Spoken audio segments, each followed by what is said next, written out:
Okay.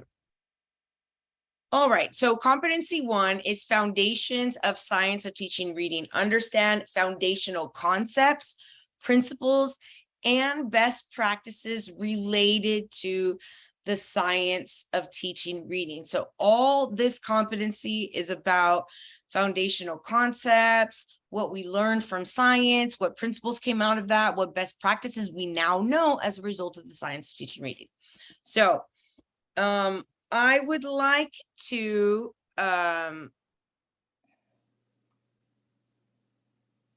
utilize my strategies to just assess this one.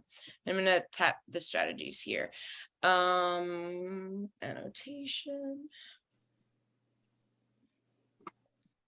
So, mindfully, read the scenario, questions, and answer choices. Don't just read one at the answer choice A and say, oh, that's it immediately. They might have carefully crafted these answer choices, which they pay them a lot of money to do, to draw you in based on your quick reading on the major keywords and phrases your brain honed in on automatically, and maybe skipped over the word before or the word after. And so you just automatically went and then you move on. Give each answer choice a mindful reading, meaning you are looking at the details and making sure that they matched the details that you identified as important in the scenario or, the question. So mindfully read the scenario, questions, question, and answers. Because I like to say the devil is in the details. Sorry, guys. Oh, good Lord. The devil is in the details.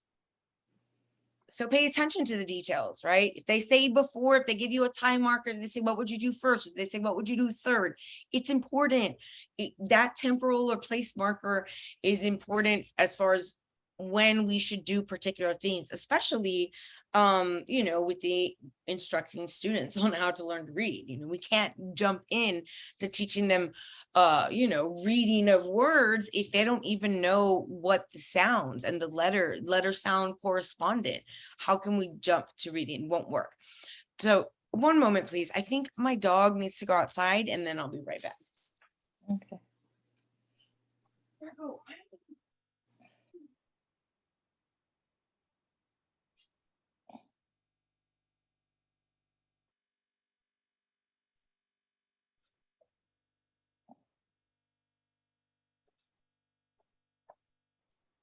He did.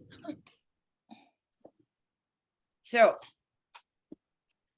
number 2, and I don't know if I can move this. Let me do move.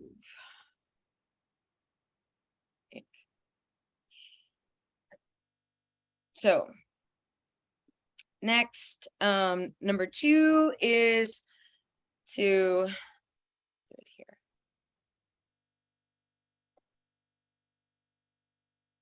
Identify key words and phrases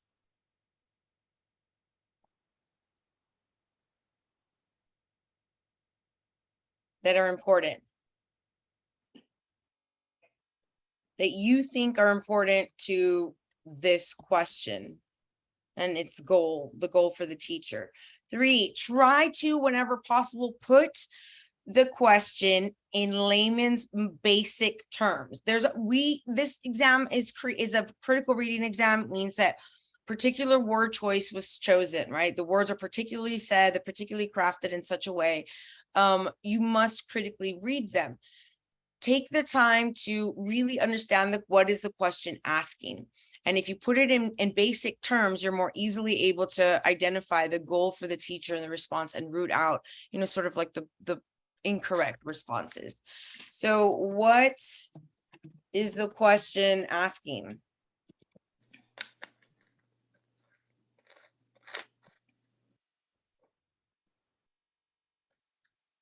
in layman's terms, basic language.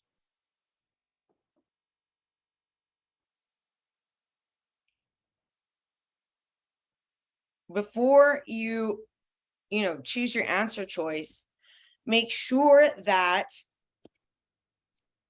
the answer choice is in line with what is the goal for the teacher in the scenario. What's the goal? What's the goal for the teacher in the scenario? Is she trying to increase the student's overall language proficiency? Well, if that's the case, then they need practice listening and speaking in order for her to have any room. So they might give you amazing, choices, really great instructional practices that you could choose, but they aren't helping towards the goal. A very specific goal that they mentioned, which was oral language, right? Increasing oral language proficiency is a very particular skill. So if you had changed that question, how can Miss Salceda increase oral language proficiency among her ELL students? By putting that question in layman's terms, how can she make or help her students become better listeners and speakers? When I'm reading the answer choices and I know the goal is for them to become better listeners and speakers, then I know writing an essay is not going to make them a better listener and speaker. I know that one's out for sure. So make sure you identify the goal, make sure you take the time to really analyze the questions, and in layman's terms, basic language, what are they really asking me here? Like, what is the goal here? Make sure that your answer choice, you've read all of them through because you gave mindful, careful reading of the scenario, the question, and the answer choices, because the devil's in the detail. And making sure your keywords and phrases are addressed and supported by your answer choice. If your answer choice does not do what the goal of the question is, it can't be the right answer. If it doesn't address those keywords and phrases that you identified, it can't be the right answer. So let's take a look and practice with number 1. Which of the following practices by a pre-kindergarten teacher best reflects an assets-based approach to reading instruction? Now, number 1 is mindful reading, and we began like with the scenario slash question. Sometimes the scenarios are more meatier, right? And they have like assessments for us to look at, and student handwriting for us to assess possibly. But this is I forgot where I was going with that. This is not that meaty of a scenario. It's just question, but we still have to mindfully read it and identify keywords and phrases. Now, together, girls, I would like for you to let me know what you think is important for us to acknowledge, or, sort of what's important in this question scenario for us to pay attention to. I would say the asset-based approach. Mm-hmm. To a reading instruction. To the reading instruction. Reading instruction for sure. What else? What's important? What do I say? Keywords and phrases. And let me go back and add a keyword and phrases, which include The age group, grade level, it's a skill. 5-year-old. Right. So they're pre-kindergarten. That's important, right? We're asking about a particular age group, and anytime they give you age group, skill level, language level, like linguistic ability, disability, any difference, deviation that they tell you about that student, any sort of like descriptor of it needs to be taken into consideration when you're sort of assessing the question. So too, when you're looking at the keywords and phrases, are those time markers, those temporal markers, before, during, after. Those are important as well. So pre-kinder, right? That's important. Oops.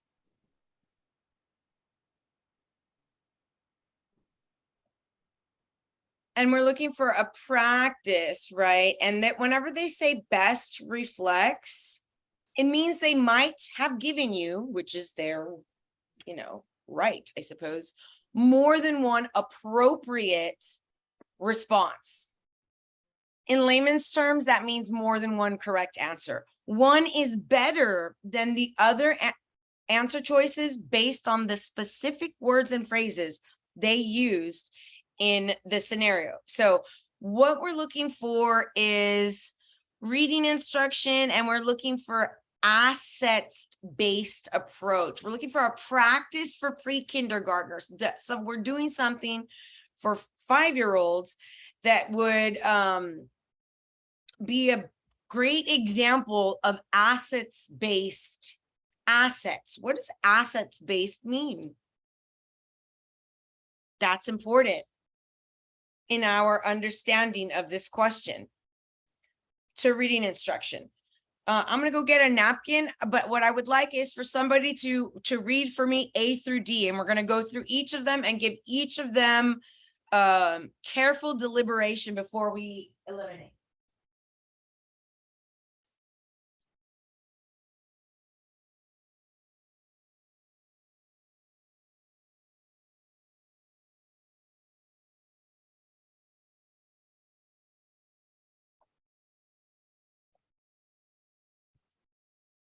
All right, guys, my mango now is getting kind of messy over here. Okay, so we have A, planning instruction in various areas of reading using continually adjusted flexible groupings according to each child's current assessed knowledge and skills.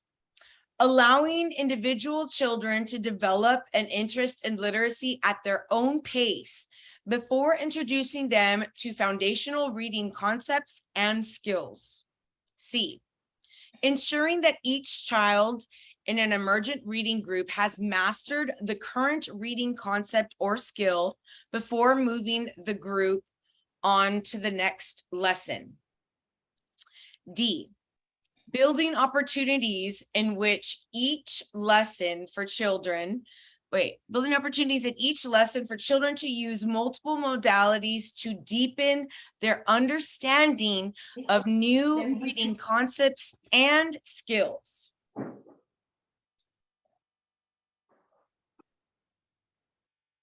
Which can you bet yourself $5 immediately it's not the right answer? I would say D, I would Because say it- B, building opportunities.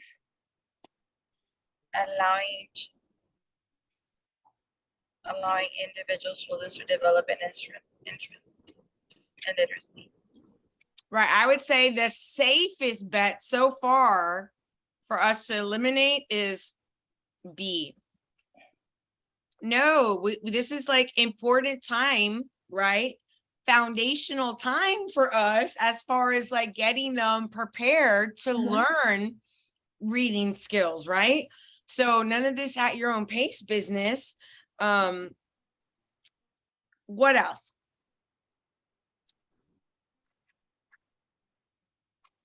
Then D, building opportunities. I would say so too, because I'm not even sure what this answer choice is talking about. Building opportunities in each lesson for students to use multiple modalities, like It has nothing to do with modality. at all, right? So I'm just like trying to make it work, but it just doesn't work. So I could bet myself $5 D is not the answer.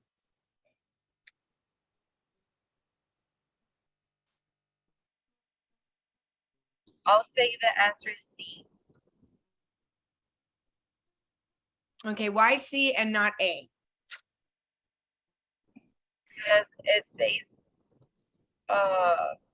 it's talking about reading groups and then reading concepts. The answer is A. I already know because I already went over those, but Okay. Well, I I'm guess gonna tell you- is C saying moving the group on to the next lesson. So I don't think that. Oh, yeah, I that- see. Yeah, Right, I so see right that. here, this makes it wrong. We're not gonna hold everybody, you know what I mean?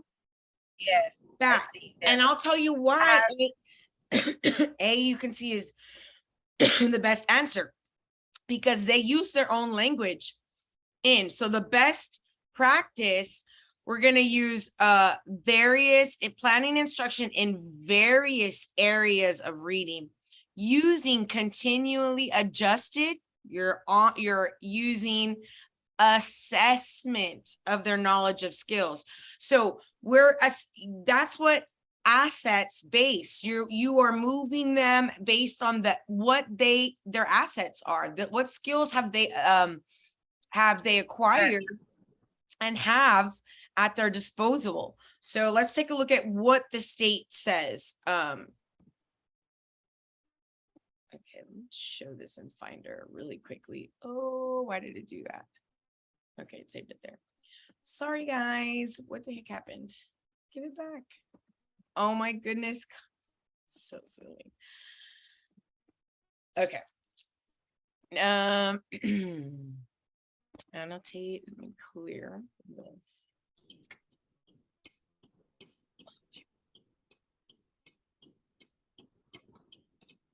Okay, so A is correct because an assets-based approach to reading instruction focuses on what children know rather than on what they don't know. So what assets do they come to the table and how do we continually assess them and move them and help build their skills, their current skills, refine those skills and make new ones by continually adjusting flexible groupings according to current assessment data. So always constantly checking their progress.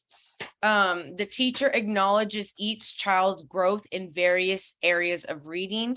The use of ongoing assessment also supports the teacher in identifying each child assets in order to create student-centered instruction. Remember what I said before about getting the kids to be interested, using who they are, using their interest as a means to ignite motivation, ignite engagement. Student-centered learning is really important and a way of getting the students to be intrinsically motivated as well, where it's really about them. And if we play to their assets, to their strengths, right, instead of playing to their weaknesses, we may find that they can grow in a much more rapid fashion than playing to their weaknesses. And so that's the concept here. So let's take a look at why the other ones. And it's usually a good endeavor, I would say a meaningful activity for you to read the ones that are incorrect and just to sort of understand why that is not the right answer. So B is incorrect because in an assets-based approach, the teacher does not hold children back until they demonstrate an interest in literacy. Because the strategy described locks children into a particular reading group without consideration for the child's individual growth. And that was one of the big problems I had with C, is that it was holding a whole group hostage before moving on and really not being flexible with their particular needs. We're not just going to move on wholly. It's going to be like an ebb and flow, and I'm going to make sure I'm addressing those needs of all the students, and that I'm also not holding students back. So D, the focus of this strategy is using multiple modalities for instruction rather than focusing on what the child brings to the learning context and building on those strengths. Like I said, building on what they have.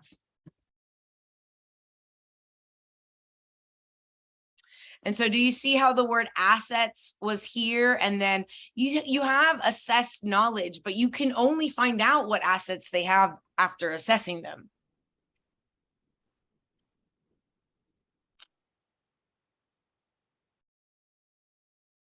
Okay.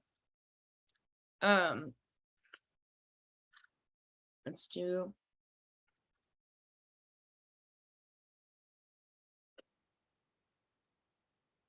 competency 2. was pretty okay. It was, let's do. No, it was.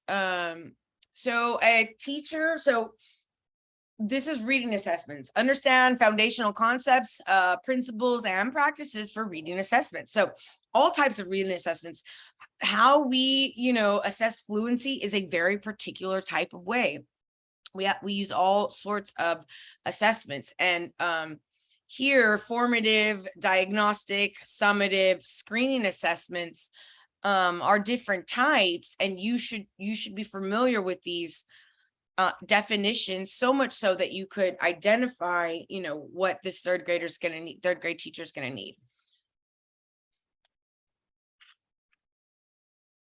Which was one of your lowest, was it? It was competency too. So let's take a look at this. So a third grade teacher frequently uses an online application at the end of a lesson that allows the teacher to post a small task or question for the students on the classroom computer. For example, after a lesson on prefixes, the teacher posts 3 base words and asks the students to change the meaning of each word by adding an appropriate prefix from the lesson. Throughout the day, students post their individual responses for the teacher to review. In this scenario, the teacher is using technology for which of the following assessment purposes? What are the keywords and phrases? What is the question really asking us? And what is the goal for the teacher here? And this should be, you guys should have a very strong understanding of which one this is. But do you guys know what the correct answer is already?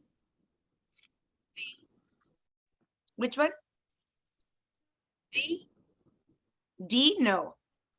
It's A, Formative. formative. I haven't Because- studied those questions yet. Summative means that it's like at the end of the semester. That's what I learned. So And let me give you a really quick sort of breakdown, because formative, and this is important. Assessments are really important. Assessments are so important because it's not just about giving grades. That's not the reason that we do assessments. We do assessments. Yeah, we give grades and there's a report card and we give like, yes, A, like honor roll. We give assessments. And we're supposed to be doing myriad, multiple, many, manifold assessments a day, all the time. And it's a collection of data. Assessments are just data, right? We're assessing their knowledge and collecting that data. And we do that in order to better design our instruction. Designing of instruction and assessment go hand in hand. If I see out of the 30 students, 18 of them cannot correctly identify diction in poetry, then I'm going to have to go back and reteach. 18 students having difficulty means after I've assessed them, and it could be a very simple assessment. I could just walk around the cooperative learning groups, and this is a assessment I would do.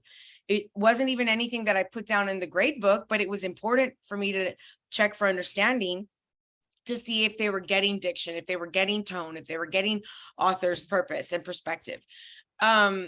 Walking around, listening to my cooperative learning groups as they were identifying tone words within the poetry and trying to identify the author's tone. If I walked around and, 3 groups are not getting it at all, then I'm need to be like, okay, guys, we're going to do another poem and we're going to do it together. Because what is diction? Like, let's review what diction is. I think we're forgetting that diction is not just a word in a poem. You know what I mean? I would have to go back.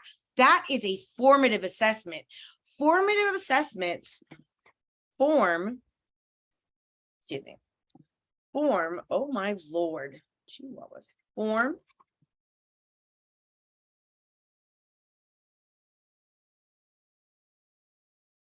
They help form or shape / drive our instructional design.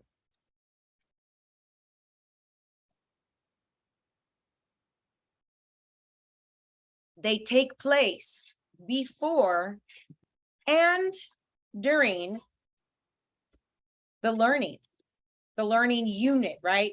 So formative can be a lot of things. Formatives, do another comma, are both, or can be both formal and informal. The one I just gave you an example of, me walking around listening to my cooperative learning groups, identifying diction and doing it incorrectly, and me having to reteach, that was an informal formative assessment right then and there. And I was able to, do corrective teaching, reteach, and then go back. If I'm a math teacher and I'm giving a lesson, I can check for understanding, have them hold up like, how many of you got 5 for your answer? And like only 7 of them raise their hand. Well, then right then and there I can do. So that's a formative assessment. But a quiz while we're learning in a unit about something, that's multiple choice, an essay, a project, those are all examples of formal formative assessments. They are formal assessments, formative assessments that help drive or form where our design of instruction is going to go. Where do we need to go with our design? What new instructional activities or methods are needed in order to better help students achieve success, whatever the success may be. For here, the success was, the student's ability to morphemes, right? Like to be able to work with prefixes, suffixes, or whatever. And she was giving a formative assessment. This is a super informal, it's not going to be a test grade. She might not even give a grade for this at all, but she certainly wants to check for understanding. And if she gets a lot of nonsensical words where the kids didn't use the prefixes appropriately with the root word, she'd know that they didn't understand and would have to go do a reteach. So we utilize assessments and instruction, and assessments are cyclical. They're the cycle of learning, and we instruct and then we assess so that we can better instruct, not so that we can rank people by a hierarchy of grades. It's not really the reason for it. We just so happen to do that also. They can be exit tickets. Formative assessments can be exit tickets during, an exit ticket, answering one of those online things where you post the question and the kids from their phone can check in, or their learning device. Any checking for understanding that takes place during the learning unit. And so if I'm doing, and that could be the whole semester even, diagnostic assessments are something else, right? We're diagnosing a learning disability or some other thing. We're trying to assess something from a diagnostic perspective. Summative, and you have formative and summative assessments. Summative assessments are in summary.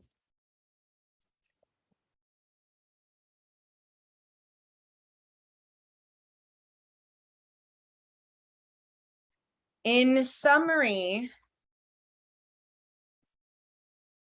after all learning has taken place. A summative assessment. And they are always formal.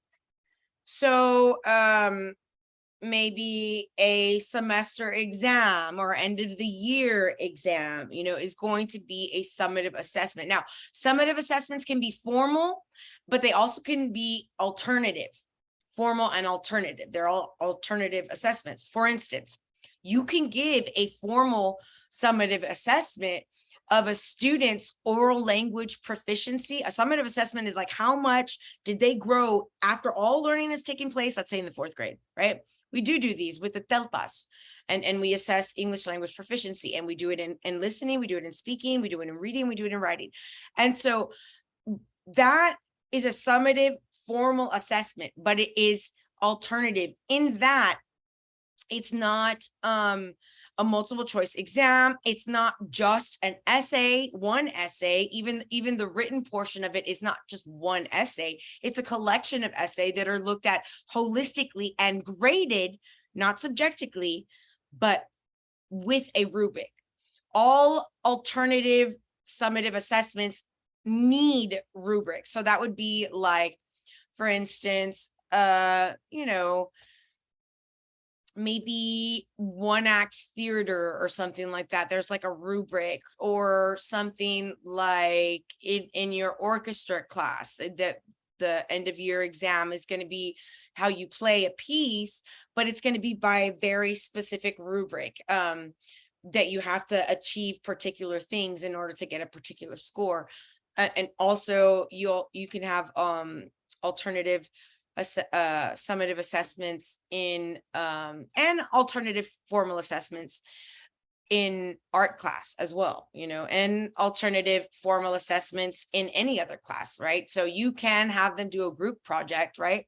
That is a formative assessment. Let's say we're barely learning about logical fallacies, right, in my English class.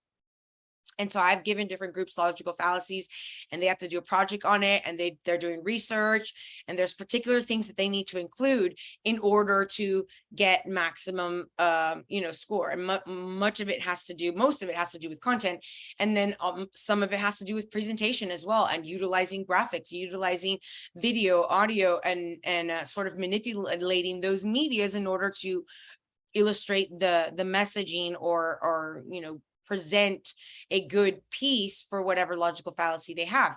So I'm not just going to sit there and say, oh, I really like this group.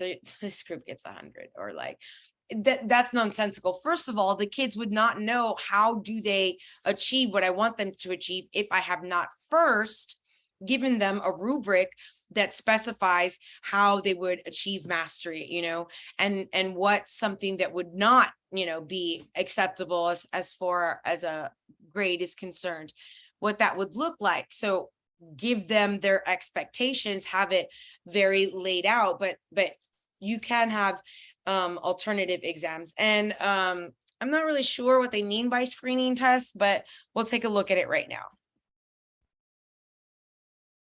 Any questions with that? No. I'm sorry. No. Do those questions come out in the test like the same, or they're like similar? They're going to be very similar. You know what I mean? You just have to remember, you know, formative assessment, what that is. So they very rarely will give it to you like this, where you have to like identify via the word. But there will be questions like that. So A is correct, because the purpose of a formative assessment is to obtain information about what the students have learned and are able to do following instruction. In this scenario, the teacher uses the online application as an exit ticket. See, it's like a digital exit ticket. To check individual students' learning with respect to given reading lessons, instruction in prefixes. The teacher can use the data collected to inform and adjust subsequent instruction. Remember, formative assessments helps us form our instruction. Excuse me. What was D? D is incorrect, because a screening assessment is typically administered in order to measure discrete skills that could identify a student or students as being at risk for developing reading difficulties. So like screening was a little bit like it's like pre-diagnostic, you know what I mean? The purpose of diagnostic assessment is to assess a specific area of reading in depth and draw conclusions about the causes of a student's reading difficulties. So to try to diagnose the cause of the reading difficulties.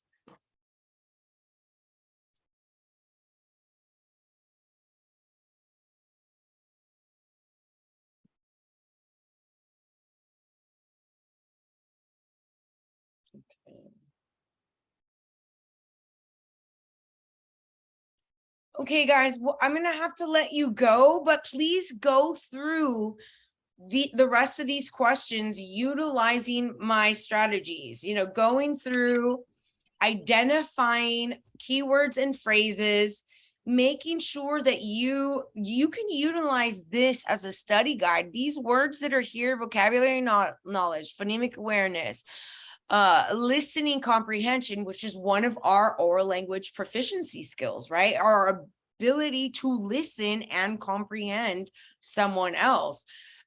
So go through this document, and if you I know that you take your exam on Friday, but continue using those skills. And there's one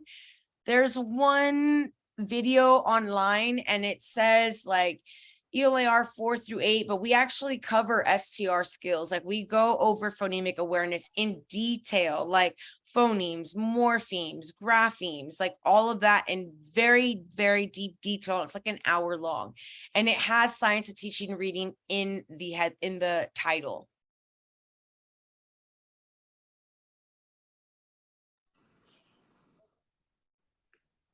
Okay, we'll do that. I went ahead and go over all these questions already. Now that I read the why the answer is that answer, it explains a little bit more.